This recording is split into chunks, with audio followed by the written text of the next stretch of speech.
But then, in the middle of this chaos, between millions of pilgrims, I found what I was looking for. This is insane. एक इनकी गुरु माता है, उनका नाम महामंडलेश्वर आनंद लीला है, वो भी सब आएंगे। This is Sanskar. I just feel it inside. I feel it in my heart. Only Sanatan Dharma. हम पाकिस्तान में होते हुए ये किसी ऐसी जगह होते हुए हम इतनी खूबसूरत चीज, इतना एक दुनिया 45 करोड़ लोग, वही 4 करोड़ 4-5 बोले थे 45 करोड़, मतलब काफी कमाल है, मतलब अंत हो गया ना ये तो। I came now for Kumbh and also to visit Nepal. Like big crowds, then this would be hell. But for these Hindus, it is all about faith. And this is the closest thing to heaven on earth. हाँ, कुंभ मेला 12 साल में क्यों आता है? क्योंकि 12 दिनों तक वो लड़ाई हुई थी और उनका एक दिन हमारा एक साल। This Baba has held his right arm up in the air since 1973. It's now a deformed, useless limb. कैसे आप महामंडलेश्वर बने? मैं यहाँ भारत आए हूँ मैंने गुरु जी के कारण। गुरु जी को मिले हैं सिडनी ऑस्ट्रेलिया में, वहाँ भी आश्रम है उनके, और उन्होंने बुलाए थे, तो उस जब से मैं आया हूँ मन लगी है तो रह गई है। ये 16 साल पहले की बात है। According to Hindu mythology, the gods went to war with the demons, fighting over the nectar of immortality. And during those battles, spilled 4 drops, and one of those drops fell right here in Haridwar. ये भारतीय अध्यात्म था जिसकी वजह से आप यहाँ पर आए, और महामंडलेश्वर तक कैसे बने आप? ये तो गुरु कृपा ही केवल है। It's so big, and the feeling is very big also.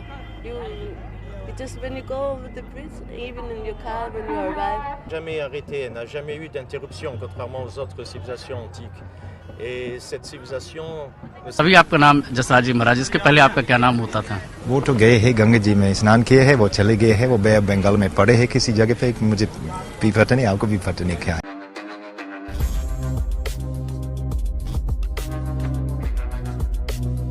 Mahakumbh 13 जनवरी 2025 से 26 फरवरी 2025 तक प्रयागराज में होगा। इस भव्य और दिव्य महाकुंभ में लगभग 40 करोड़ से ज्यादा श्रद्धालुओं के आने की संभावना है। हिंदू मान्यताओं के अनुसार कुंभ में शाही स्नान करने से समस्त पापों का नाश होता है और व्यक्ति को मोक्ष की प्राप्ति होती है। कुंभ के दौरान विशेष रूप से पवित्र नदियों में स्नान करने से आत्मा शुद्ध होती है। शाही स्नान कुंभ मेले की मुख्य विशेषता है। यह स्नान साधु संत, महात्मा, अन्य तीर्थ यात्रियों के लिए एक विशेष अवसर होता है। कुंभ मेले के शाही स्नान को पुण्य स्नान भी माना जाता है, क्योंकि इसे करने से व्यक्ति को पुण्य की प्राप्ति होती है। यह एक प्रकार का भक्ति और समर्पण है, जहां व्यक्ति अपने जीवन के सभी दुख और कठिनाइयों को भगवान के चरणों में समर्पित करता है और आशीर्वाद प्राप्त करने का प्रयास करता है। कुंभ मेले का शाही स्नान न केवल एक धार्मिक अनुष्ठान है, बल्कि यह भारतीय संस्कृति, परंपरा और आस्था का एक सुंदर उदाहरण है। प्रयागराज में लगने वाले महाकुंभ का महत्व सबसे ज्यादा इसीलिए है क्योंकि प्रयागराज सबसे प्राचीन शहरों में से एक है और यहाँ विशेष रूप से 3 नदियों का त्रिवेणी संगम है। माँ गंगा, यमुना और अदृश्य माँ सरस्वती के संगम यानी मिलन बिंदु को त्रिवेणी संगम के नाम से जाना जाता है और इसी पवित्र त्रिवेणी संगम पर स्थित होने की वजह से इस स्थान को प्रयागराज कहा जाता है।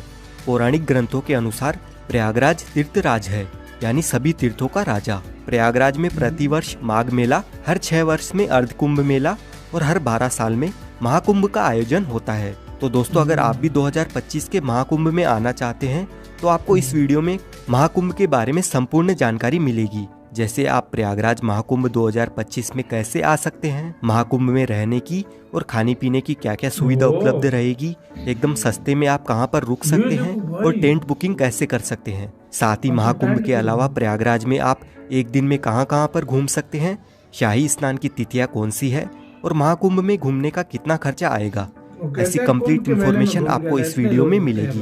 तो वीडियो को अंत तक जरूर देखिए ताकि आपको महाकुंभ 2025 की सारी जानकारी समझने में आसानी रहे। और इसके साथ ही वीडियो को लाइक और चैनल को भी सब्सक्राइब कर लीजिए, क्योंकि ऐसे ही टूर गाइड वीडियोस और महाकुंभ 2025 से रिलेटेड वीडियोस आपको इस चैनल पर देखने को मिलते रहेंगे।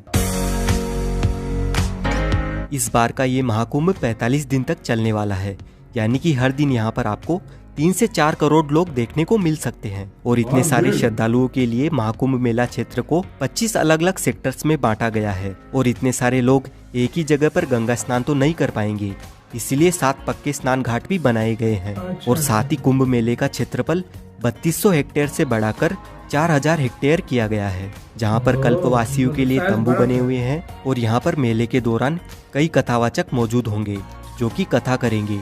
उनके लिए पंडाल बने हुए रहेंगे। लोगों के खाने पीने, सोने और शौचालय की व्यवस्था भी रहेगी और बहुत सारी चीजों की फ्री सेवा रहेगी। अगर अभी भी आपको लग रहा है कि यह कोई छोटा मोटा कुंभ है, तो आप इसका अंदाजा इस बात से लगा सकते हैं कि इस महाकुंभ को हैंडल करने के लिए यानी सिक्योरिटी देने के लिए 37,611 पुलिसकर्मी रहेंगे। और इस पूरे संगम को साफ सुथरा रखने के लिए 22,000 से ज्यादा सुरक्षा कर्मचारी होंगे। इसके अलावा कई एनजीओ अपनी सेवा प्रदान करेंगे। और इस पार से उस पार आने जाने के लिए गंगा यमुना की जलधारा पर 30 पीपा पुल का निर्माण हुआ है, जिसे पांटुल पुल कहा जाता है। यह मेला न केवल भारत के लिए बल्कि विदेशों से आने वाले लोगों के लिए भी एक महत्वपूर्ण अवसर है। ऐसे में प्रशासन ने इस भव्य आयोजन को सफल और सुरक्षित बनाने के लिए व्यापक तैयारियां की है। मेले में आने वाले श्रद्धालुओं के लिए यात्रा की व्यवस्था को सुचारू बनाने के लिए अलग अलग रास्ते निर्धारित किए गए हैं। प्रयागराज शहर के चारों ओर यातायात का प्रबंधन इस तरह से किया गया है कि लोगों को किसी भी तरह की समस्या का सामना नहीं करना पड़ेगा। प्रशासन ने शहर के अलग अलग हिस्सों में पार्किंग की व्यवस्था भी की है, ताकि श्रद्धालु अपनी गाड़ियों को सुरक्षित स्थान पर रख सके। विशेष रूप से पीक डेज यानी शाही स्नान वाले दिनों में जब सबसे ज्यादा भीड़ रहेगी, तब श्रद्धालुओं को केवल 1 से 5 किलोमीटर तक पैदल चलना होगा। और बाकी अन्य दिनों में आपको सिर्फ 1 किलोमीटर से ज्यादा पैदल नहीं चलना पड़ेगा। और सिर्फ महाकुंभ में आने वाले लोगों के लिए पूरे देश भर से 3000 से स्पेशल ट्रेन सहित 13,000 से ज्यादा ट्रेन चलाई जाएगी। और ट्रेन के साथ ही प्रयागराज में 7,000 बस भी महाकुंभ के लिए चलेगी। इससे कुंभ में आने जाने के लिए आपको कोई भी समस्या नहीं आएगी। अब बात कर लेते हैं प्रयागराज कैसे पहुंचा जाए। देखिए, प्रयागराज में काफी सारे रेलवे स्टेशंस बने हुए हैं, जैसे Prayagraj junction, Prayagraj Rambagh, Prayag Sangam, Naini junction, Prayag Chheoki junction, Daraganj, Subedarganj, Bamrauli, Phaphamau junction और झूसी। अगर आपके यहाँ से इन रेलवे स्टेशंस तक ट्रेन आती है तो आप इनमें से कहीं पर भी आ सकते हैं, जो कि त्रिवेणी संगम से 7 से 8 किलोमीटर के डिस्टेंस पर ही है। वैसे सबसे नजदीकी रेलवे स्टेशन की अगर हम बात करें तो प्रयागराज जंक्शन, प्रयागराज छिवकी, प्रयागराज रामबाग और प्रयागराज संगम ये नजदीकी रेलवे स्टेशन है। प्रयागराज के लिए इंडिया के सभी मुख्य रेलवे स्टेशनों से रेल कनेक्टिविटी इजीली अवेलेबल है, तो आप बाय ट्रेन यहाँ तक आसानी से पहुँच सकते हैं। रेलवे स्टेशन तक आने के बाद संगम तक पहुँचने के लिए आपको रेलवे स्टेशन के बाहर से ही 20 रुपए के चार्ज पर शेयरिंग ई रिक्शा मिल जाएगा।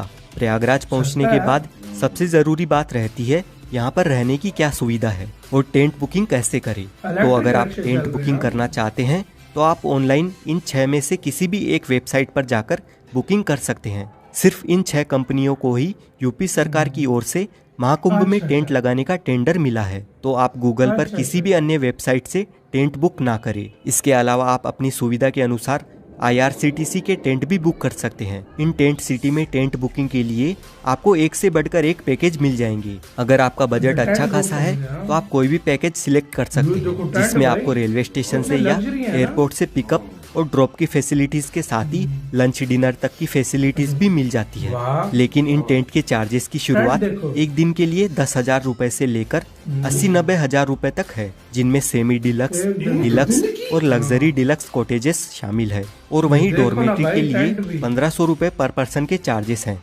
सिर्फ एक दिन के लिए। अधिक जानकारी के लिए आप कुंभ की इस ऑफिशियल वेबसाइट पर जाकर चेक कर लीजिए। वहीं अगर आप होटल में रुकने का प्लान बनाते हैं तो गूगल पर अलग अलग वेबसाइट है, जहां से आप ऑनलाइन होटल बुकिंग भी कर सकते हैं। अगर आपका बजट टेंट या महंगी होटल बुक करने का नहीं है तो प्रयागराज में काफ़ी सारी सस्ती और अच्छी धर्मशालाएं भी बनी हुई है। इनमें भी आप अपने रहने की सुविधा का बंदोबस्त कर सकते हैं। और ये धर्मशालाएं संगम के नज़दीक में ही स्थित है, तो आपको और भी सुविधा मिल जाएगी। और अगर आपका बजट बिल्कुल भी नहीं है या आपको रूम अवेलेबल नहीं मिलता है तो आप बिल्कुल भी निराश ना रहे। यहाँ पर प्रशासन की ओर से महाकुंभ में अलग अलग जगहों पर रेन बसेरा शिविर की सुविधा भी उपलब्ध रहती है, जहाँ पर आप सिर्फ अपना आधार कार्ड दिखा करके बिल्कुल निशुल्क फ्री में आराम से रह सकते हैं। और अगर आप मेला परिसर में टेंट में रहना चाहते हैं और कल्पवास करना चाहते हैं तो आप यहाँ डायरेक्ट पहुंचकर किसी पंडित से जिन्होंने यहाँ पर टेंट लगाया है उनसे बात कर सकते हैं और जो भी वह अमाउंट मांगेंगे अगर आपके बजट में हो तो आप उस हिसाब से अपना बंदोबस्त कर सकते हैं। बस आप कोशिश करें कि संगम के आसपास ही टेंट बुकिंग करें या होटल बुकिंग करें। और अगर त्रिवेणी संगम के पास आपकी टेंट बुकिंग नहीं हो पाती है तो आप होटल सिर्फ रामबाग या रेलवे स्टेशन रोड पर ही लेना, क्योंकि जितनी भी टूरिस्ट प्लेसेस है वो सभी रामबाग से 2 से 4 किलोमीटर के डिस्टेंस पर ही स्थित है।